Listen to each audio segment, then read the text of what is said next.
নমস্কার, আমি সুপ্রিয়া। আপনারা দেখছেন ডিএনএ নিউজ বাংলা। আলিপুরদুয়ার জেলার বীরপাড়া থানার অন্তর্গত দলমোর ঘুমটি এলাকায় একটি মোটরবাইক ও একটি ছোট গাড়ির মুখোমুখি সংঘর্ষে এক বাইক আরোহীর মৃত্যু হয়েছে। নিহতের নাম লক্ষণ ওঁরাও, বয়স ৩০। স্থানীয় সূত্রে জানা গেছে, লক্ষণ ওঁরাও রামঝোড়া থেকে বীরপাড়ার দিকে যাচ্ছিলেন। দলমোর ঘুমটি এলাকায় পৌঁছালে উল্টো দিক থেকে আসা একটি ছোট গাড়ির সঙ্গে তাঁর বাইকের মুখোমুখি ধাক্কা লাগে। সংঘর্ষের তীব্রতায় তিনি রাস্তায় ছিটকে পড়ে গুরুতর আহত হন। ইরানের শান্তিপূর্ণ পরমাণু কেন্দ্রে হামলা। ব্রাজিলে মোদির সামনেই যৌথ বিবৃতি জারি করল ব্রিক্স। ইরানের সামরিক হামলার তীব্র নিন্দা জানিয়ে যৌথ বিবৃতি প্রকাশ করল আন্তর্জাতিক জোট ব্রিক্স। ব্রিক্সের মতে, ইরানের শান্তিপূর্ণ পরমাণু কেন্দ্রে হামলার মাধ্যমে আন্তর্জাতিক আইন ও রাষ্ট্রপুঞ্জের সনদ লঙ্ঘন করা হয়েছে।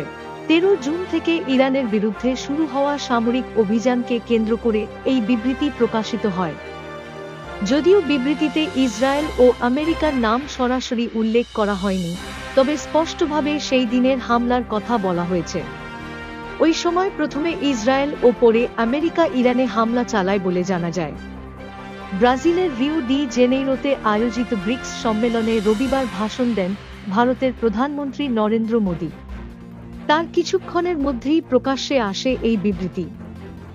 বিবৃতিতে ব্রিক্স জানিয়েছে, ইরানের শান্তিপূর্ণ ও আন্তর্জাতিক সংস্থার নজরদারিতে থাকা পারমাণবিক স্থাপনায় ইচ্ছাকৃতভাবে হামলা চালানো হয়েছে, যা গভীরভাবে উদ্বেগজনক। এমনকি রাষ্ট্রপুঞ্জের নিরাপত্তা পরিষদে এ বিষয়ে আলোচনা করারও আহ্বান জানিয়েছে জোট। উল্লেখযোগ্য যে, রাশিয়া, চীন ও ভারতের পাশাপাশি সম্প্রতি ইরানও ব্রিক্সের সদস্য হয়েছে। এটি তেহরানের অন্তর্ভুক্তির পরে প্রথম ব্রিক্স সম্মেলন। রিপাবলিকান ও ডেমোক্র্যাটদের বাইরে থেকে এসে তিনি আমেরিকার দ্বিদলীয় ব্যবস্থাকে চ্যালেঞ্জ জানানোর ইঙ্গিত দেন। রবিবার স্থানীয় সময় নিউ জার্সি থেকে ওয়াশিংটনে যাওয়ার পথে সাংবাদিকরা এ নিয়ে ট্রাম্পের প্রতিক্রিয়া জানতে চাইলে তিনি বলেন, আমার মনে হয় তৃতীয় দল গঠন করা হাস্যকর। এখানে শাসন ব্যবস্থা বরাবরই দ্বিদলীয়। তৃতীয় দল কেবল বিভ্রান্তি ও বিশৃঙ্খলা তৈরি করে সফল হয় না। মাস্ক এটা উপভোগ করুক, কিন্তু আমার কাছে এটা কৌতুকের মতো। পরে সামাজিক মাধ্যমেও মাস্ককে আক্রমণ করেন ট্রাম্প।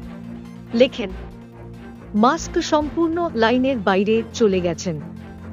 দুঃখজনক যে তিনি নিজেকে ট্রেনের ধ্বংসস্তূপে পরিণত করেছেন।